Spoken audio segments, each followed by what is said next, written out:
Managing multiple interests can be very overwhelming, but there's a solution provided by one of the greatest artists who ever lived, Michelangelo. After hearing his story, you'll gain access to one simple strategy he used to manage all his passions simultaneously. Michelangelo grows up in a small village in 15th century Italy, and he has these burning desires, these interests and passions that he wants to pursue, but his father, just like many fathers, wants the best for his son and tells him, don't do that, son. Go in a steady and stable job in the government just like me. But Michelangelo cannot shake this feeling of pursuing those passions. And so what does he do? He takes on an apprenticeship in Florence with Domenico Ghirlandaio, where he learns fresco painting. But after a couple of months, he's already interested in other stuff. He needs to go beyond fresco painting. And so what does he do? He wants to study anatomy. For some strange reason, he doesn't know how to make money from anatomy. He doesn't know how he will use this in his life. He just wants to pursue it. He just wants to figure it out. But this is forbidden. You can't just randomly study anatomy. And so what does he do? He starts to steal corpses, risking severe punishment just to cut them open illegally, and then figure out things about the human body. And then suddenly out of nowhere, the Medici family, this is the Rockefeller of the time, they see something in Michelangelo and they want to give him some kind of opportunity. And so they start to fund his career. Now this is an amazing opportunity. Now he can connect with scholars, with poets, with academics, with painters, with all sorts of inventors. And so his career is finally taking off. This is the moment. This is going to be the best moment of his life, basically. And suddenly out of nowhere there is political turmoil that forces the Medici family to flee Florence. And suddenly the dream of Michelangelo is shattered into pieces. He wants to become this famous artist, this famous inventor, this famous person that changes the course of history. He feels that burning desire, but his funding falls away, all of his connections fall away. And what does he do? He goes to Rome. Rome is one of those boiling cities full of opportunities. And in Rome he meets his rivals, Bramante and Raphael. Now they don't like Michelangelo at all. They just think he's a stonecutter, not an artist, not a real artist. And so they look down on him. He doesn't really get any opportunities because of that. And suddenly out of nowhere, the Pope sees something in Michelangelo. And the Pope gives him a project that is massive, making the tomb of the Pope himself. Michelangelo cannot believe what is coming to him. This is absolutely amazing. I mean, these are the giant projects of that time. And right before he gets to start, the Pope changes his mind. The Pope now wants a ceiling done, a painting on top of a massive ceiling. And Michelangelo doesn't want to do it because, well, he's not a painter. He just did this little bit of fresco painting back in the days. And so he is a master of stone, a sculptor, but not a painter. And there are even rumors that Bramante and Raphael set up the Pope to change his mind so that Michelangelo would take on this painting project and fail dramatically, and then his whole career would be ruined because now his name, after fucking up a project for the Pope, is completely ruined. And so these are villains that are conspiring against Michelangelo. And so because of this, he considers just not taking the project at all. He considers fleeing Rome altogether. But against all odds, he finds the courage to take on this massive challenge and make this painting on the ceiling. Now, in order to make this painting, Michelangelo builds a scaffolding specifically designed for this particular church so that he can make this ceiling painting. And then he's working underneath it in harsh conditions. He doesn't have any friends. He's just working 7 days 7 underneath the ceiling. Paint is dripping into his eyes. He's crying, the whole massive undertaking. And then after 4 years of working, the whole project is revealed. And it is an instant hit. People can't believe their eyes. This is absolutely mesmerizing. All of the imagery is just beautiful, absolutely gorgeous. His rivals, Bramante and Raphael, cannot but look at this with extreme amounts of admiration for Michelangelo. And how does he do this? By painting on the ceiling? No. By combining all of his interests. Without his interest in architecture, the ceiling would have never been born. Without his interest in poetry, he would have never created these mesmerizing images and these mesmerizing compositions and these storylines throughout the Sistine Chapel. Without his insight into anatomy, he would have never painted it the way he did. And so it's combining all of those multiple interests that then create this masterpiece that will be watched, consumed, admired for hundreds of years to come. Now you are somewhat of a micro Michelangelo yourself, a creative genius that is about to change the world. And so how are you going to manage your multiple pieces of interest? On one hand, you know that deep desire in you, the same desire as Michelangelo, namely all of those interests that are just that are bombarding your brain. On the other hand, you see all of your friends doing the opposite. They are all studying and becoming specialists. They are all going to school where they will learn one thing and then focus on one thing for the rest of their lives. You hear your parents recommending the same thing. Son, why don't you become a lawyer or a doctor or any of these other loser entity jobs? And so you see what your friends are doing. You see what your parents are recommending, but you also see what the Steve Jobs of the world are doing. You see what the Da Vinci's of the world are doing. What is Da Vinci doing? He's combining 16,000 different interests. And so at least you consider conforming to the norm and doing what everybody else does. But deep down inside, you know that you are the chosen one, that you are destined for more. You want to do it all. You want to read all of the books. You want to do multiple languages. You want to dive into multiple interests. You want to learn different skill sets, different mediums, live in different countries and absorb different types of cultures. And you simply want to do it all. And the reason you want to do it all is because you are a smart person. You've been given this signs throughout your life that you're smarter than the average person. And that type of talent comes with knowing that you would actually be able to pull it off. And when you know with certainty, some kind of strange certainty, there is no going back anymore. Now, on the other hand, because you are a smart person, you also know that doing it all at once is a recipe for disaster. This is laziness in disguise, because laziness knows that if you try to pursue all of those interests at the same time, that you will inevitably get overwhelmed and quit, which is what laziness wanted in the first place. And so you also know that side of it. And so how are you going to combine this desire with the reality of life? Well, first you have to understand where this desire comes from, where all of these light bulb interests in your mind originate from. This is by design. Nature designed people like you in this way. Nature designed 95% normies and 5% wacko Michelangelos. The normies are essential to society. Without the normies, society doesn't function. The buses don't drive on time, the schools don't start on time, and nothing will ever get done. If society just has people like you, nothing gets done. But with just normies, society doesn't progress.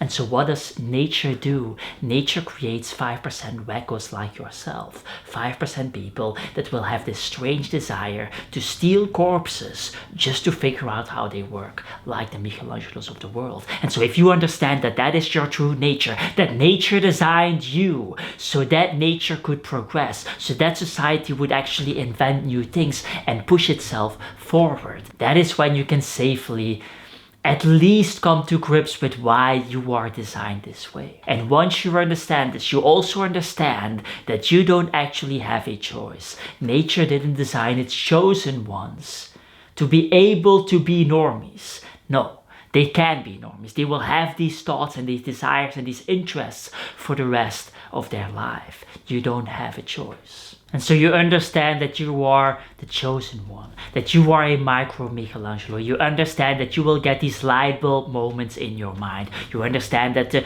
normies will not be able to understand that because they don't get those light bulb moments. They don't get those revolutionary ideas in their minds. And you understand that you have to tap into them. It's only by tapping into them and following those interests that you will figure out how to paint with lightning from the sky, how to paint with 50,000 volts of static electricity as the first human being to ever do that, coming from the heavens like a god Zeus, throwing lightning on paintings on the peasants of the 21st century. The only way to do that is by tapping into those light bulb moments and following those interests in your mind.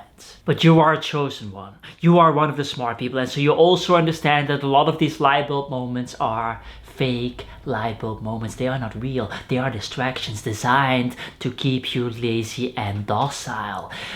Let's be real for a moment. researching whether or not you should put Celtic sea salt in your water so that all of your water can actually be accessed by the cells in your mechanism, so that the cells are not going to get dehydrated, and so that they can actually get hydrated and actually absorb all of the things, and that you can then get massive amounts of energy from within that cell. All of that is bullshit and a waste of time. You don't need that. Water with salt or without salt doesn't actually matter. And so you're sitting there in your studio working on your massive project like a Michelangelo, multiple interests, light bulb moments.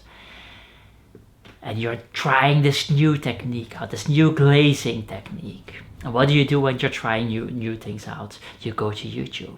Aha, the YouTube, the jealousy maker, where you will get access to hundreds of hobbies and thousands of practice hours of hundreds of different people in 10 fucking minutes.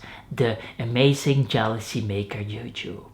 And after you've watched on YouTube what you came to watch, the glazing video, you click on another video, a wood burning video, and oh my god, what do you find out? There is a huge market for wood burning videos on YouTube. This is unbelievable, an underserved market. And so only one video is a video that you need to question 6 years of progress with your watercolor endeavor. And now you're researching wood burning. And 5 minutes later, you're researching the difference between solid point wood burning and variable temperature wood burning, pyrography type of things. And 2 hours later, there is a shipment on its way to your house. A wood burning shipment that you don't need and will never use. I know what you're doing. I have these shipments in my studio all over the place. I have this one engraving tool that can laser engrave on wood and leather and every material in between for my laser engraving career that never happened. I know exactly what you're doing. And so you know as well as I do that you need to have this creative jealousy under control. Now, one of the ways to get this creative jealousy under control is to use a creative jealousy folder. This is something I've started to do years ago, and it's very simple. You create a folder in whatever thing that you use, Notion or some whatever Microsoft folder, and then every time you get a light bulb moment, a fake light bulb moment in your mind, you put it inside of that folder to execute on at a later time frame. Now, the beautiful thing about this folder is that after years of building it, I've never executed on any of the elements inside of this folder ever. And so it's not actually designed to be executed on a later date. It is designed in a way that it erases all of the light bulb moments in your mind. Because here's the thing. All the way in the beginning, I was putting in 2-3 fake light bulb moments every hour because that's how my brain was firing up. But now, many years later, I put 1-2 fake light bulb moments every 2 weeks. And so the folder enables you to get all of those light bulb moments out of your mind and put them in a folder, and then your brain, when it sees that you put it in a folder and don't do anything with it, stops giving you these useless light bulb moment jealousy moments. And so you can calm your mind and then actually get focused on the things that you know you should be doing. Now that you have a way to get your creative jealousy under control, and you also understand that you are a chosen one, that you will pursue multiple interests because that's just the way you are designed by nature. You also need a way to actually manage all of those multiple interests in a way that you can become successful all the way at the end. And so how are you going to do that? You are going to do that with the circle theory. The circle theory is very simple. You envision a circle for every interest that you have. And then you want to design somewhere in between 4, 5 to 9 circles. And these circles will be overlapping. And the overlapping sections will become the unique sections in which you will gain a unique type of advantage, a unique intersection between skill sets. Much like the Sistine Chapel section of Michelangelo, where he combined all of his circles into one masterpiece. Now, why do you want to look at it from this circle perspective? For the simple reason that you understand by doing that you don't actually need to become one of the best. Michelangelo was not the best sculptor. He was not the best painter. He was not the best poet. He was not the best anatomy guy in the world, but the combination of his different circles allowed him in that intersection to be the best that had all of those different circles in place. And so becoming the best is not by specializing in something, but by actually combining multiple interests, because you will become the unique person that has the combination of all of those circles in your life. And the unique person is nothing more or less than the best person. Now let's put this circle theory into action with the most competitive field in human nature, namely riding. There are 8 billion people on this planet and all of them can ride, and so riding is a very competitive marketplace. Let me check the math that I've done. This is going to be 30 seconds and it's going to blow your mind. So let's outcompete 8 billion people and become the best of those 8 billion people in riding without ever becoming good at anything. That's basically what we're going to do here together. So let's add one circle of interest, the circle of copywriting. According to the internet, there are 204 million copywriters in the world. So now we have a smaller circle, 204 million. Okay, great. Let's say you add another interest, fitness, and you become jacked. Becoming jacked is not that hard. Becoming jacked is actually fairly easy. Less than 1% of people in the world are jacked. And so this brings the total on 2.4 million people. From 204 million to 2.4 million. Let's add one more circle, namely speaking English. Very easy. Everybody speaks English. No, not everybody. 10 to 15% of people speak English. And so our 2.4 million becomes 204,000 to 306,000. Let's add a fifth circle of interest. We're just talking about speaking English. This is a very easy circle of interest, okay? Just speaking a language. Okay, let's add a fifth circle of interest. Let's say you are a copywriter that speaks English, that is writing, and you also have a YouTube channel. Less than 1% of copywriters in the world have a YouTube channel. So this brings the total to 2004 to 3006 people. 2000 to 3000 people. Let's say you add one more skill, the skill of SEO. How many copywriters actually know something about SEO? Perhaps 20%. And so now you're left with 408 to 612 people. And that is 6 easy circles of interest. If you are, let's say, in the top 5% of each of these circles, then you will very easily be the best of those 408 to 612 people. And so what does that mean? Being the best of those 408 to 612 people. How much are you gonna get paid in that scenario? You will get paid 5 million a year and you will be working 10 hours a week from wherever you want to work in the world. That's 6 circles of interest. You're not an expert in any of those circles. And so how do you actually become the best? How do you become the Michelangelo of the world? By combining different circles of interest, and then the intersection of those circles becomes your level of expertise where you are the best in the world.